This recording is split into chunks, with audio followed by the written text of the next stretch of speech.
BJP ನೇತೃತ್ವದ NDA ಮೈತ್ರಿಕೂಟ ಇಂದು ಸತತ 3ನೇ ಅವಧಿಗೆ ಕೇಂದ್ರದಲ್ಲಿ ಸರ್ಕಾರ ರಚಿಸಲಿದೆ. ಶುಕ್ರವಾರ ನಡೆದ ಸಭೆಯಲ್ಲಿ ಹೊಸದಾಗಿ ಆಯ್ಕೆಯಾದ ಸಂಸದರು ಸರ್ವಾನುಮತದಿಂದ ಮೋದಿಯನ್ನ ತಮ್ಮ ನಾಯಕನನ್ನಾಗಿ ಆಯ್ಕೆ ಮಾಡಿದ್ರು.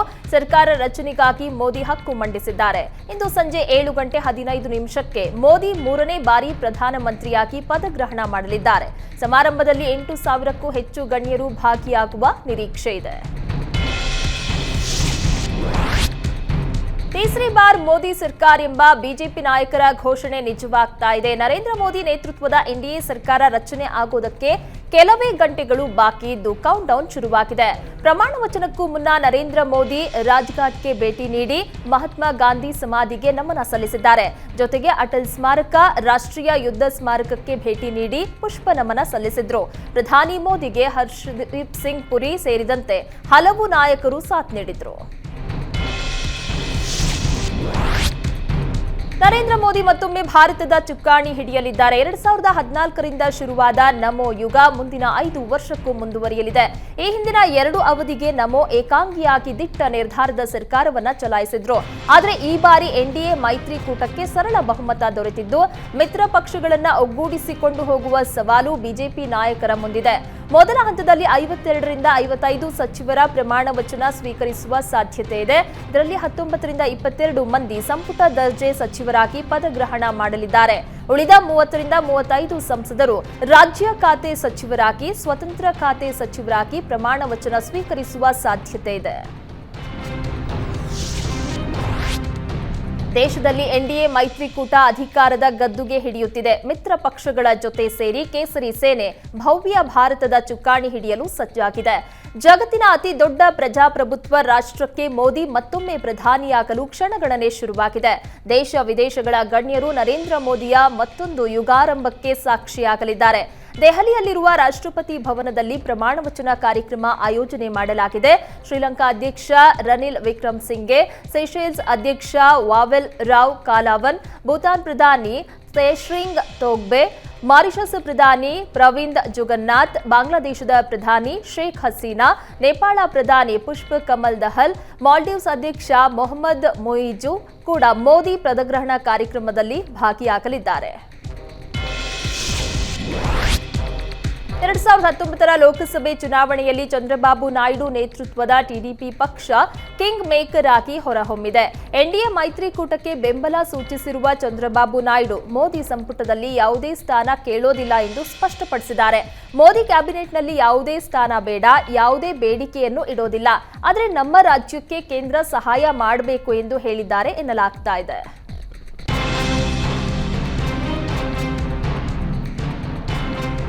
ನರೇಂದ್ರ ಮೋದಿ ಕ್ಯಾಬಿನೆಟ್ನಲ್ಲಿ ಮಂಡ್ಯದಿಂದ ಆಯ್ಕೆಯಾದ ಎಚ್ಡಿ ಕುಮಾರಸ್ವಾಮಿ ಮೋದಿ ಸಂಪುಟದಲ್ಲಿ ಸೇರುವುದು ಬಹುತೇಕ ಖಚಿತವಾಗಿದೆ. ಈ ಬಾರಿ ಲೋಕಸಭೆ ಚುನಾವಣೆಯಲ್ಲಿ ಕರ್ನಾಟಕದ 3 ಲೋಕಸಭಾ ಕ್ಷೇತ್ರಗಳಲ್ಲಿ ಸ್ಪರ್ಧಿಸಿದ್ದ ಜೆಡಿಎಸ್ 2 ಕ್ಷೇತ್ರಗಳಲ್ಲಿ ಅಭೂತಪೂರ್ವ ಗೆಲುವನ್ನ ಸಾಧಿಸಿದೆ. ಜೊತೆಗೆ ಹಳೆ ಮೈಸೂರು ಭಾಗದಲ್ಲಿ ಬಿಜೆಪಿ ಅಭ್ಯರ್ಥಿಗಳ ಗೆಲುವಿಗೆ ಜೆಡಿಎಸ್ ಕೊಡುಗೆ ಅಪಾರವಾಗಿದೆ.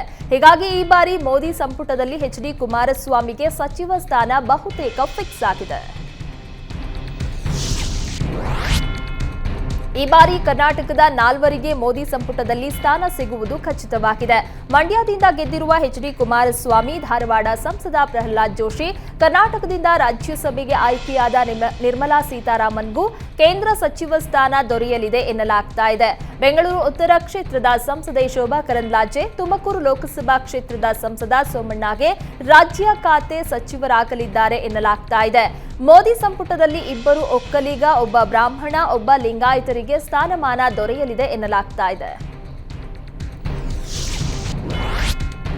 ಈ ಬಾರಿ ನರೇಂದ್ರ ಮೋದಿ ಸಂಪುಟದಲ್ಲಿ ಹೆಚ್ಚು ಬಾರಿ ಗೆದ್ದವರಿಗೆ ಅವಕಾಶ ಕೊಡಬೇಕು ಎಂದು ಪರೋಕ್ಷವಾಗಿ ಶಿವಮೊಗ್ಗ ಬಿಜೆಪಿ ಸಂಸದ ಬಿವೈ ರಾಘವೇಂದ್ರ ಮಂತ್ರಿಗಿರಿಯ ಆಸೆಯನ್ನ ಬಿಚ್ಚಿಟ್ಟಿದ್ದಾರೆ. ರಾಜ್ಯದ ಸರ್ವಾಂಗೀಣ ಅಭಿವೃದ್ಧಿಗೆ ಒತ್ತು ಕೊಡಬೇಕು, ಹೆಚ್ಚು ಬಾರಿ ಗೆದ್ದವರಿಗೆ ಅವಕಾಶ ಕೊಡಬೇಕು. 4 ಬಾರಿ ಜನ ನನಗೆ ಆಶೀರ್ವಾದ ಮಾಡಿದ್ದಾರೆ. ಪಕ್ಷದ ಹಿತದೃಷ್ಟಿಯಿಂದ ಹೈಕಮಾಂಡ್ ನಿರ್ಧಾರಕ್ಕೆ ಬದ್ಧ ಅಂತ ತಿಳಿಸಿದ್ದಾರೆ.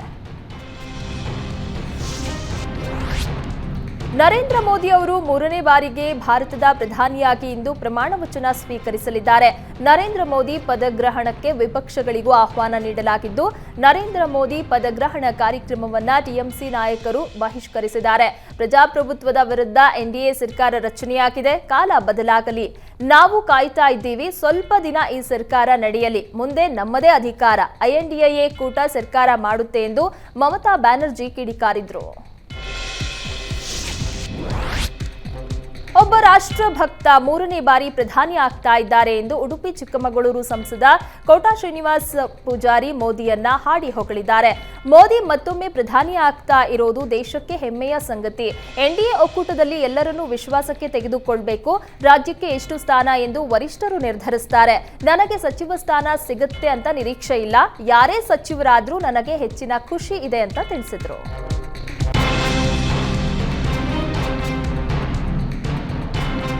ಲೋಕಸಭಾ ಚುನಾವಣೆ ಮುಗಿದು ಬಿಜೆಪಿ ನೇತೃತ್ವದ ಎನ್ಡಿಎ ಸರ್ಕಾರ ಬಹುಮತ ಪಡೆದುಕೊಂಡಿದೆ. ನರೇಂದ್ರ ಮೋದಿ 3ನೇ ಅವಧಿಗೆ ಪ್ರಧಾನಿಯಾಗಿ ಪ್ರಮಾಣ ವಚನ ಸ್ವೀಕರಿಸುವುದಕ್ಕೆ ಕೌಂಟ್ಡೌನ್ ಶುರುವಾಗಿದೆ. ಮೋದಿ ಪ್ರಮಾಣ ವಚನ ಕಾರ್ಯಕ್ರಮಕ್ಕೆ ಮಾಜಿ ಪ್ರಧಾನಿ ದೇವೇಗೌಡರು ಗೈರಾಗ್ತಿದ್ದು ಪತ್ರದ ಮೂಲಕ ಶುಭ ಹಾರೈಸಿದ್ದಾರೆ. ಅನಾರೋಗ್ಯದ ಕಾರಣದಿಂದಾಗಿ ನಾನು ಸಮಾರಂಭದಲ್ಲಿ ಭಾಗಿಯಾಗಲು ಸಾಧ್ಯ ಆಗ್ತಾ ಇಲ್ಲ. ಟಿವಿ ಮೂಲಕ ಐತಿಹಾಸಿಕ ಕಾರ್ಯಕ್ರಮವನ್ನ ವೀಕ್ಷಣೆ ಮಾಡ್ತೇನೆ. 3ನೇ ಅವಧಿಗೆ ಪ್ರಧಾನಿ ಆಗ್ತಾ ಇರುವ ಮೋದಿ ಅವರನ್ನ ಅಭಿನಂದಿಸ್ತೀನಿ ಎಂದು ದೇವೇಗೌಡರು ಶುಭ ಹಾರೈಸಿದ್ದಾರೆ. ನರೇಂದ್ರ ಮೋದಿ ಅವರು ಇಂದು 3ನೇ ಬಾರಿಗೆ ದೇಶದ ಪ್ರಧಾನಿಯಾಗಿ ಪ್ರಮಾಣ ವಚನ ಸ್ವೀಕರಿಸ್ತಾ ಇದ್ದು, ಉಡುಪಿಯ ಪೇಜಾವರ ಶ್ರೀಗಳಿಗೆ ಪ್ರಮಾಣ ವಚನ ಕಾರ್ಯಕ್ರಮಕ್ಕೆ ಆಹ್ವಾನ ನೀಡಲಾಗಿದೆ. ನರೇಂದ್ರ ಮೋದಿ ಪ್ರಮಾಣ ವಚನ ಕಾರ್ಯಕ್ರಮದಲ್ಲಿ ಭಾಗವಹಿಸುವಂತೆ ನಿನ್ನೆ ತಡರಾತ್ರಿ ಬಿಜೆಪಿ ನಾಯಕರಿಂದ ಮಾಹಿತಿ ಬಂದ ಹಿನ್ನೆಲೆ ಇಂದು ಬೆಳಗ್ಗೆ ಬೆಂಗಳೂರು ವಿಮಾನ ನಿಲ್ದಾಣದಿಂದ ಉಡುಪಿಯ ಪೇಜಾವರ ಶ್ರೀಗಳು ದೆಹಲಿಗೆ ತೆರಳಿದ್ದಾರೆ. ಇಂದು ರಾಷ್ಟ್ರಪತಿ ಭವನದಲ್ಲಿ 3ನೇ ಬಾರಿಗೆ ಪ್ರಧಾನಿಯಾಗಿ ನರೇಂದ್ರ ಮೋದಿ ಪ್ರಮಾಣ ವಚನ ಸ್ವೀಕರಿಸಲಿದ್ದಾರೆ. 3ನೇ ಬಾರಿ ಪ್ರಧಾನಿ ಆಗ್ತಾ ಇರುವ ಮೋದಿಗೆ ವೀರಶೈವ ಪಂಚಪೀಠಗಳಲ್ಲಿ ಒಂದಾದ ಉಜ್ಜಯಿನಿಯ ಶ್ರೀಗಳು ಶುಭ ಹಾರೈಸಿದ್ದಾರೆ. ನರೇಂದ್ರ ಮೋದಿ ದೇಶಕ್ಕೆ ಕಳೆದ 2 ಬಾರಿ ನೀಡಿದ ಕೊಡುಗೆ ಅವಿಸ್ಮರಣೀಯ. ದೇಶದ ಹೆಮ್ಮೆಯ ನಾಯಕರಾಗಿರುವ ಮೋದಿಯವರಿಂದ ಮತ್ತಷ್ಟು ಅಭಿವೃದ್ಧಿ ಕಾರ್ಯವಾಗಲಿ. 3ನೇ ಬಾರಿ ಪ್ರಧಾನಿಯಾಗಿ ಅಧಿಕಾರದ ಚುಕ್ಕಾಣಿ ಹಿಡಿತಾ ಇರುವ ಮೋದಿಗೆ ಮತ್ತಷ್ಟು ಯಶಸ್ಸು ಸಿಗಲಿ ಎಂದು ಉಜ್ಜಯಿನಿಯ ಶ್ರೀಗಳು ಶುಭ ಹಾರೈಸಿದ್ದಾರೆ. 2024ರ ಲೋಕಸಭೆ ಚುನಾವಣೆಯಲ್ಲಿ ಕಾಂಗ್ರೆಸ್ ಪಕ್ಷಕ್ಕೆ ನಿರೀಕ್ಷಿತ ಫಲಿತಾಂಶ ಬಾರದ ಹಿನ್ನೆಲೆ ಸೋಲಿನ ಪರಾಮರ್ಶೆಗೆ ಎಐಸಿಸಿ ಸಮಿತಿ ರಚನೆಗೆ ಕಾಂಗ್ರೆಸ್ ಹೈಕಮಾಂಡ್ ಮುಂದಾಗಿದೆ. ಎಐಸಿಸಿ ಹಾಗೂ ರಾಜ್ಯ ನಾಯಕರನ್ನ ಒಳಗೊಂಡು ಹೈಕಮಾಂಡ್ ನಾಯಕರು ಸಮಿತಿ ರಚನೆ ಮಾಡಲಿದ್ದಾರೆ ಎನ್ನಲಾಗ್ತಾ ಇದೆ. ಕ್ಷೇತ್ರವಾರು ಮಾಹಿತಿ ಪಡೆದು ಎಐಸಿಸಿ ಸಮಿತಿ ಪರಿಶೀಲನೆ ಮಾಡಲಿದೆ. ಜೊತೆಗೆ ಸಚಿವರ ಕ್ಷೇತ್ರಗಳಲ್ಲಿ ತೀವ್ರ ಹಿನ್ನಡೆಯಾದ ಬಗ್ಗೆಯೂ ಎಐಸಿಸಿ ಸಮಿತಿ ವರದಿಯನ್ನ ಸಿದ್ಧಪಡಿಸಲಿದೆ. ಎಐಸಿಸಿ ಸಮಿತಿ ಸಿದ್ಧಪಡಿಸಿದ ವರದಿಯನ್ನ ಎಐಸಿಸಿ ಅಧ್ಯಕ್ಷ ಮಲ್ಲಿಕಾರ್ಜುನ ಖರ್ಗೆಗೆ ಸಲ್ಲಿಸಲಾಗುತ್ತೆ. ಲೋಕಸಭೆ ಚುನಾವಣೆಯಲ್ಲಿ ಹಿನ್ನಡೆಯಾದ ಹಿನ್ನೆಲೆ ಎಐಸಿಸಿ ಸಮಿತಿ ರಚನೆ ಬಗ್ಗೆ ಗೃಹ ಸಚಿವ ಜಿ ಪರಮೇಶ್ವರ್ ಪ್ರತಿಕ್ರಿಯೆ ನೀಡಿದ್ದಾರೆ. ಅನೇಕ ಸಚಿವರ ಕ್ಷೇತ್ರದಲ್ಲಿ ಕಡಿಮೆ ಲೀಡ್ ಬಂದಿದ್ದು ಎಐಸಿಸಿ ನೇತೃತ್ವದಲ್ಲಿ ಕಮಿಟಿ ರಚನೆಯಾದರೆ ಒಳ್ಳೆಯದು. ಚುನಾವಣೆಯಲ್ಲಿ ಎಲ್ಲಿ ಲೋಪಗಳಾಗಿವೆ ಎಂದು ಮಾಹಿತಿ ಸಂಗ್ರಹವಾಗುತ್ತೆ ಎಂದರು. ಕಾಂಗ್ರೆಸ್ ಪಕ್ಷದಲ್ಲಿ ಯಾವುದೇ ಒಳಜಗಳ ಇಲ್ಲ. ಯಾವುದೇ ವಿಚಾರದಲ್ಲಿ ಭಿನ್ನವಾದ ಅಭಿಪ್ರಾಯ ಬರುವುದು ಸಹಜ. ಅಂತಹ ಸಂದರ್ಭ ಬಿಟ್ಟರೆ ಯಾವುದೇ ಭಿನ್ನಾಭಿಪ್ರಾಯ ಇಲ್ಲವೆಂದು ಪರಮೇಶ್ವರ್ ತಿಳಿಸಿದ್ದಾರೆ.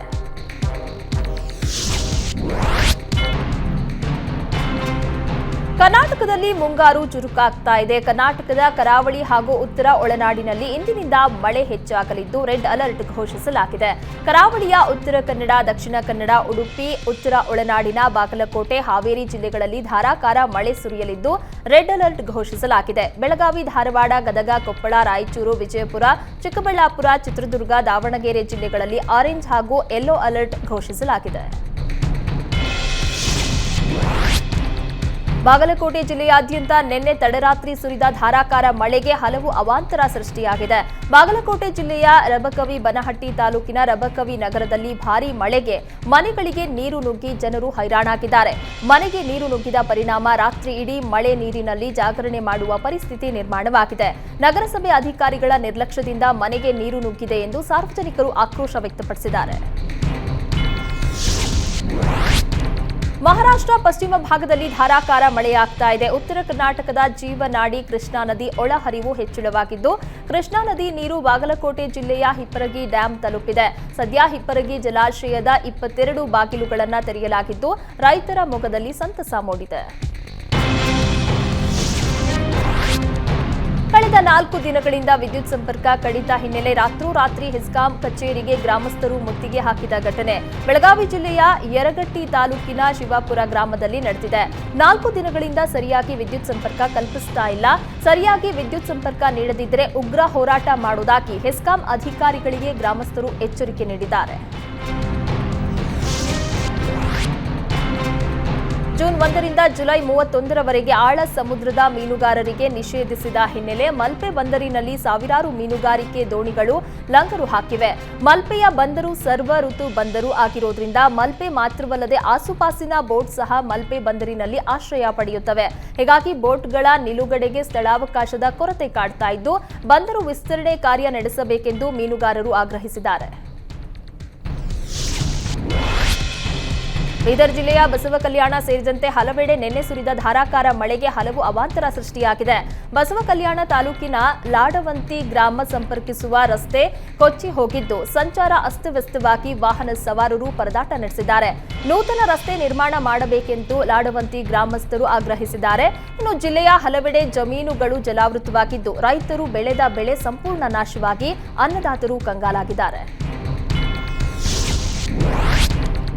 ನಿನ್ನೆ ತಡರಾತ್ರಿ ಸುರಿದ ಧಾರಾಕಾರ ಮಳೆಗೆ ಚಿಕ್ಕೋಡಿ ಜಿಲ್ಲೆಯ ಹಲವೆಡೆ ಅವಾಂತರ ಸೃಷ್ಟಿಯಾಗಿದೆ. ಚಿಕ್ಕೋಡಿ ತಾಲೂಕಿನ ಹಿರೇಕೋಡಿ ಗ್ರಾಮದ ಟ್ಯಾಂಗನಕೋಡಿಯ ಹಲವು ಜಮೀನುಗಳಿಗೆ ಮಳೆ ನೀರು ನುಗ್ಗಿ ಕಬ್ಬಿನ ಬೆಳೆ ಸಂಪೂರ್ಣ ನೀರು ಪಾಲಾಗಿದ್ದು, ಕಬ್ಬು ಬೆಳೆದಿದ್ದ ಅನ್ನದಾತರು ಸಂಕಷ್ಟಕ್ಕೆ ಸಿಲುಕಿದ್ದಾರೆ. ತುಂಬಿ ಹರಿಯುತ್ತಿದ್ದ ನದಿಗೆ ಟ್ರ್ಯಾಕ್ಟರ್ ಮಗುಚಿ ಬಿದ್ದ ಘಟನೆ ಬೆಳಗಾವಿ ಜಿಲ್ಲೆಯ ಮೂಡಲಗಿ ತಾಲೂಕಿನ ಅವರಾದಿ ಗ್ರಾಮದಲ್ಲಿ ನಡೆದಿದೆ. ಅವರಾದಿಯಿಂದ ನಂದಗಾಂವ್ ಗ್ರಾಮಕ್ಕೆ ಕೂಲಿ ಕೆಲಸಕ್ಕೆಂದು ತೆರಳಿದ್ರು. ಈ ವೇಳೆ ನದಿ ದಾಟುವಾಗ ಆಯತಪ್ಪಿ ಘಟಪ್ರಭಾ ನದಿಗೆ ಮಗುಚಿ ಬಿದ್ದು ಅವಘಡ ಸಂಭವಿಸಿದೆ. ಅದೃಷ್ಟವಶಾತ್ ಯಾವುದೇ ಪ್ರಾಣಹಾನಿ ಸಂಭವಿಸಿಲ್ಲ. ಘಟನಾ ಸ್ಥಳಕ್ಕೆ ಕುಲಗೋಡ ಪೊಲೀಸರು ಭೇಟಿ ನೀಡಿ ಪರಿಶೀಲನೆ ನಡೆಸಿದ್ದಾರೆ. ಕುಲಗೋಡ ಪೊಲೀಸ್ ಠಾಣಾ ವ್ಯಾಪ್ತಿಯಲ್ಲಿ ಘಟನೆ ನಡೆದಿದೆ. ಏಷ್ಯಾನೆಟ್ ಸುವರ್ಣ ನ್ಯೂಸ್ ಹಾಗೂ ಕನ್ನಡಪ್ರಭ ಸಹಯೋಗದಲ್ಲಿ 4ನೇ ಆವೃತ್ತಿಯ ಎಜುಕೇಷನ್ ಎಕ್ಸ್ಪೋಗೆ ಭರ್ಜರಿ ರೆಸ್ಪಾನ್ಸ್ ಸಿಗ್ತಾ ಇದೆ. ಮಲ್ಲೇಶ್ವರಂ ಮೈದಾನದಲ್ಲಿ ನಡೀತಾ ಇರುವ ಎಕ್ಸ್ಪೋನಲ್ಲಿ ಪ್ರತಿಷ್ಠಿತ ವಿವಿಗಳು 50ಕ್ಕೂ ಹೆಚ್ಚಿನ ಶಿಕ್ಷಣ ಸಂಸ್ಥೆಗಳು ಭಾಗಿಯಾಗಿವೆ. ನಿನ್ನೆಯಿಂದಲೂ ಸಾವಿರಾರು ವಿದ್ಯಾರ್ಥಿಗಳು ಶಿಕ್ಷಣ ಸಂಸ್ಥೆಗಳು ಕೋರ್ಸ್ಗಳ ಬಗ್ಗೆ ಮಾಹಿತಿಯನ್ನ ಪಡೆದಿದ್ದಾರೆ. ಎಸ್ಎಸ್ಎಲ್ಸಿ ಪಿಯುಸಿ ಉತ್ತೀರ್ಣ ಆದವರಿಗೆ ಶೈಕ್ಷಣಿಕ ಮಾರ್ಗದರ್ಶಿಯಾಗಿದ್ದು, ಯಾವ್ಯಾವ ಕ್ಷೇತ್ರಗಳಲ್ಲಿ ಹೆಚ್ಚಿನ ನೌಕರಿ ಲಭ್ಯ ಇದೆ ಎಂಬುದರ ಬಗ್ಗೆ ಮಾಹಿತಿ ಲಭ್ಯವಾಗ್ತಾ ಇದೆ. ಅಲ್ಲದೆ ಪರಿಣಿತರು ವಿದ್ಯಾರ್ಥಿಗಳಿಗೆ ಸೆಮಿನಾರ್ ಮೂಲಕ ಮಾರ್ಗದರ್ಶನ ನೀಡ್ತಾ ಇದ್ದಾರೆ.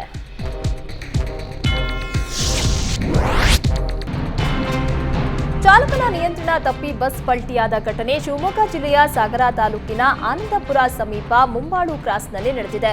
ಸುಮಾರು 30ಕ್ಕೂ ಹೆಚ್ಚು ಪ್ರಯಾಣಿಕರಿಗೆ ಗಾಯಗಳಾಗಿದ್ದು, ಗಾಯಾಳುಗಳನ್ನ ಆನಂದಪುರ ಸಾಗರ ಆಸ್ಪತ್ರೆಗೆ ದಾಖಲಿಸಿ ಚಿಕಿತ್ಸೆ ನೀಡಲಾಗ್ತಾ ಇದೆ. ಆನಂದಪುರ ಪೊಲೀಸ್ ಠಾಣಾ ವ್ಯಾಪ್ತಿಯಲ್ಲಿ ಘಟನೆ ನಡೆದಿದೆ. ಅನಾರೋಗ್ಯದಿಂದ ಭಾರತೀಯ ಸೇನೆಯಲ್ಲಿ ಸೇವೆ ಸಲ್ಲಿಸ್ತಾ ಇದ್ದ ಯೋಧ ಮೃತಪಟ್ಟಿದ್ದಾರೆ. ಕಳೆದ 14 ವರ್ಷದಿಂದ ಉಡುಪಿಯ ಬೆಳ್ಳೆ ಕುಂತಳ ನಗರ ನಿವಾಸಿ ಮೊಹಮ್ಮದ್ ಸಲೀಂ ಭಾರತೀಯ ಭೂಸೇನೆಯ 196ನೇ ಆರ್ಟಿ ರೆಜಿಮೆಂಟ್ನಲ್ಲಿ ಸೇವೆ ಸಲ್ಲಿಸ್ತಾ ಇದ್ರು. ಅನಾರೋಗ್ಯದಿಂದ ಬಳಲ್ತಾ ಇದ್ದ ಮೊಹಮ್ಮದ್ ಸಲೀಂ ಬೆಂಗಳೂರಿನ ಮಿಲಿಟರಿ ಆಸ್ಪತ್ರೆಯಲ್ಲಿ ಚಿಕಿತ್ಸೆ ಪಡಿತಾ ಇದ್ರು. ಚಿಕಿತ್ಸೆ ಫಲಕಾರಿಯಾಗದೆ ಮೊಹಮ್ಮದ್ ಸಲೀಂ ನಿಧನರಾಗಿದ್ದಾರೆ. ಸಕಲ ಸರ್ಕಾರಿ ಗೌರವದೊಂದಿಗೆ ಕಾಪು ತಾಲೂಕಿನ ಮಣಿಪುರದಲ್ಲಿ ಅಂತ್ಯಕ್ರಿಯೆಯನ್ನು ನಡೆಸಲಾಗಿದೆ.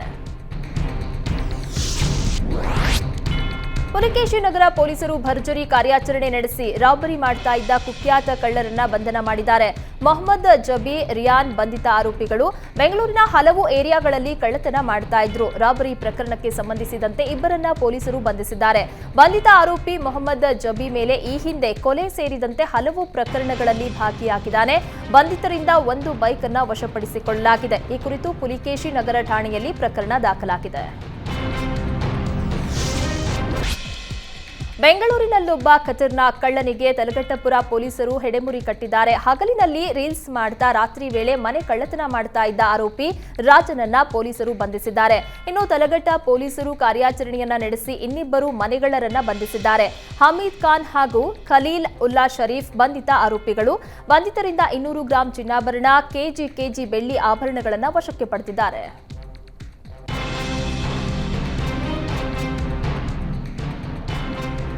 ಸಮಯಕ್ಕೆ ಸರಿಯಾಗಿ ಬಸ್ ಬಾರದೇ ಇದ್ದಕ್ಕೆ ಉಡುಪಿ ಜಿಲ್ಲೆಯ ಬೈಂದೂರಿನಲ್ಲಿ ವಿದ್ಯಾರ್ಥಿಗಳು ಸರ್ಕಾರದ ವಿರುದ್ಧ ಪ್ರತಿಭಟನೆ ನಡೆಸಿ ಆಕ್ರೋಶ ವ್ಯಕ್ತಪಡಿಸಿದ್ದಾರೆ.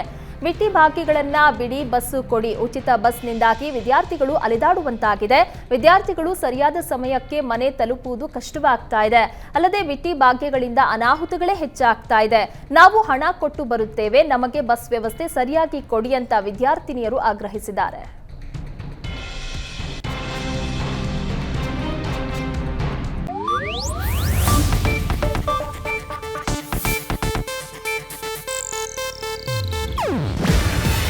ಇದು ಏಷ್ಯಾನೆಟ್ ನ್ಯೂಸ್ ನೆಟ್ವರ್ಕ್ ಪ್ರಸ್ತುತಿ.